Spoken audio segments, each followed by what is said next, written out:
Hello everyone, welcome to my first mini vlog. कृपया सबैले अन्तिमसम्म हेरेर साथ दिनुहोला। आज चाहिँ म बहिनीहरूसँग मणिकादा मेला गएको थिएँ।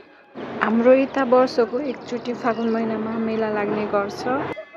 हाम्रो घरदेखि धेरै टाढा भएकोले गर्दाखेरि गाडीमा गएको थियौँ अनि गाडीबाट ओर्लेर मन्दिरसम्म पुग्नको लागि हिँड्नुपर्छ।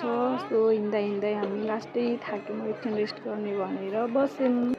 अनि त्यहाँ बसिरहेको थियौँ, छोरीले सताइरहेको भएर म चाहिँ छोरीलाई लिएर माथि कीर्तन भजन भइरहेको ठाउँमा गएँ होइन। त्यहाँदेखि एकचोटि कीर्तन भजन देखाएर छोरीलाई म उता मन्दिर साइडतिर मन्दिरको भ्यू देखाऊँ भनेर गएको। अनि मन्दिरमा गएर पूजा गरियो, टिका लगायौँ दुइटैले। अनि उतापट्टि ताल हेर्ने भनेर दुइटै गयौँ र ताल हेऱ्यो, फेरि घर जाने भनेर फर्केर भिडियो बनाउँदै आयौँ। बहिनीहरू चाहिँ उतापट्टि मलाई कुरिरहेका थिए। एकछिन यहाँनिर गेटनिर हामी भिडियो बनाउने भनेर ती दुइटाले सुरुमा भिडियो बनाइन्।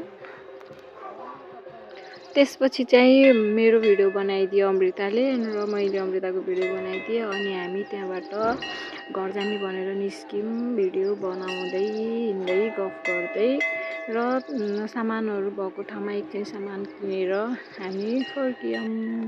कस्तो लाग्यो साथीहरू? यो चाहिँ मेरो लाइफकै फर्स्ट भ्लग हो।